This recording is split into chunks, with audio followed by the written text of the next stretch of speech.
Hey guys, what is up? This is Godma bringing you or at least I think I'm bringing you a free-for-all on Kulas Ravine. Myself, I'm in the bottom left corner playing as the teal Protoss. We have Fritz here in the bottom right as the blue Protoss. Top right belongs to Ephis or Evis as the purple Zerg. And an additional Protoss player in the top left is Pinoy.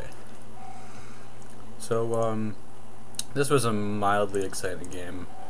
I think I did end up losing this, but just a bit of a spoiler right there. But yeah, free-for-alls are always interesting to, you can note which players are good, which ones have less experience, which ones are making good decisions, and yeah, which ones get eliminated and for what reasons. So myself, I'm getting a little bit of an extended pylon here just to watch over and provide power to my choke here. Pinoy is kind of using his pylon for more of a direct wall off, as I'm sure we'll see later. We've got a very early spawning pool, a crazy early spawning pool here, like a 7 or 6 pool, kind of a strange build. An early assimilator here from Fritz.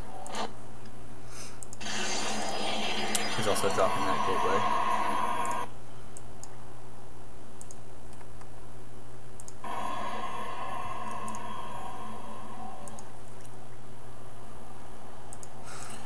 So Kulas Ravine, this is well, all the maps are balanced really, but this one's interesting because it's got this abundance of Xel'Naga watchtowers in the middle, so the central battlefield is very easy to scout, very easy to get your units to. And then, like a lot of the Blizzard maps released for the beta, there are alternate routes I should say, that are exposed by breaking down these destructible rocks. They will lead to sort of, they go along here, down the sides of the map, alongside these high yield expansions. And then if you can bust down these additional rocks, you get access to your enemy's sort of secondary natural expansion, and then a very, very back door to his main base. Ephis coming out with some early Zerglings, try to maybe harass or even take out this blue Fritz player.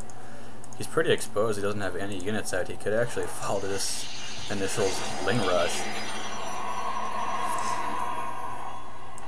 So the Zerg is actually in a pretty comfortable position. I guess the early pool was exactly for this reason. He's going to be pulling his probes off the line to try to fend this off. Let's see if he can do it. Yeah, the Zerglings are forced to pull back, but he is forcing Fritz to completely halt his economy by pulling his probes off the line. And even at that, they might not even win this battle. Yeah, actually I spoke too soon, and the Zerglings are quelled.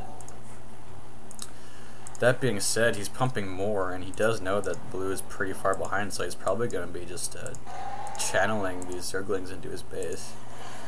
Meanwhile, Pinoy's got a pretty decent wall off, 2 Zealots there, almost parallel to myself, except I have more of a tight choke rather than a wall off, and I have an early forge. Meanwhile, a pretty early Stargate from Red, kind of a wise choice. Never hurts to have air really in free-for-alls. I believe I get the early forge because I'm telling myself, hey, I'm going to invest a lot in ground units and the upgrades are going to come in handy. I'm also making a stab at taking these rocks down, maybe grant access to this mineral patch here. Meanwhile, the Zerglings are continuing to harass blue. He's got a couple stalkers out this time, and he actually fries these Zerglings. So some nice resistance here from Fritz, not falling to that early Zergling rush. He's just now transferring probes to both his assimilators. FS needs to get probes on this one, perhaps he's building them right now. Oh wow, so Pinoy's strategy here is just get a very basic wall off. He's got, a handful of tier 1.5 units just kind of guarding his choke. Jumping right to the fleet beacon and a Stargate, so probably getting a mothership, maybe even carriers. He needs to get some chrono boosts going around, 91 energy, that's no good. Myself, I have knocked down these rocks. I'm currently utilizing this Xel'Naga watchtower. Just zealots basking in their own badassery right here. Pinoy with a similar idea is busting down his own rocks, trying to get to that watchtower perhaps.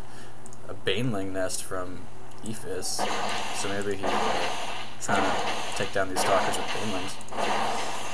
All players are actually trying to bust down these rocks. It seems to be a mutual notion. Twilight Council from Fritz, possibly from Blink on the stalkers.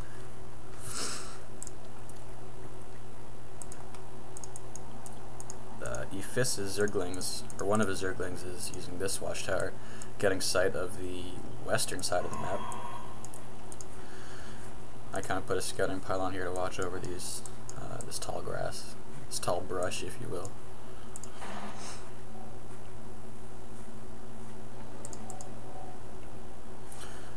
For some reason, I'd like to see Pinoy. I mean, he's already invested a lot in this early air rush, but I think he's putting down a few too many zealots than is necessary. I mean, if you're going to commit to this air rush, he's not even pumping anything out of this Stargate, so he got this really early and didn't really produce anything. That's not really a good call. But yeah, he's got a few too many units here for this air build that he seems to be committing to. Can't really make up his mind, actually, as he's bringing out his Twilight Council and a Robo facility. Some 4 banelings here moving out. I believe they are unupgraded. As yeah, that upgrade, movement speed upgrade is still sitting on that baneling nest. Early expansion here from Fritz, so he was able to endure that early Zergling harassment, and he's actually taking this high ground expansion now. Looks like myself, I have grabbed a double Robo facility, and I'm moving out with this observer to try to scout in Fritz's base. I'm a little worried about missile turrets here, as you can see from that strange movement keying. Hydralisk Den now in production for the Zerg player. Pinoy getting his own expansion with 2 idle simulators. Myself, yeah, I've got 1 upgrade on the ground units, the attack upgrade, moving out with a sort of like a squadron of zealots supported by this immortal here. Let's see what I can get done. Templar Archives going down, so I could be shooting for either High Templars or Dark Templars. Most likely High Templars. Yeah, so players showing a little bit of their inexperience, although Pinoy is now trying to saturate this expansion. This one, however, is just kind of chilling with no probes there. He realizes his mistake. I believe that statement was, oh yeah, I just caught a glimpse of this mothership and I'm terrified. I realize, hey, that's a pretty intimidating tech switch and something that I really can't handle, as I have no detection in the area, although it's coming in. So we've got a bit of a battle here. Mothership raining down its death beams. I'm trying to use my choke to my advantage, but a vortex going off and just completely eliminating my units from the fight. His own units, however, got sucked into that as well, so both armies are inside that wormhole. So I do have my observer in play, but I don't know that I can resist this mothership attack. I'm trying to warp in some stalkers to try to counteract this, but I don't know, it's a pretty close fight. Yeah, it looks like the mothership is forced to back off, although it's doing some pretty decent micro. Just trying to keep the acceleration going while shooting back at these stalkers. One of the issues with the mothership is it has a very slow acceleration rate, so it's pretty hard to maneuver. You have to keep it rolling, kind of. It is just trying to focus down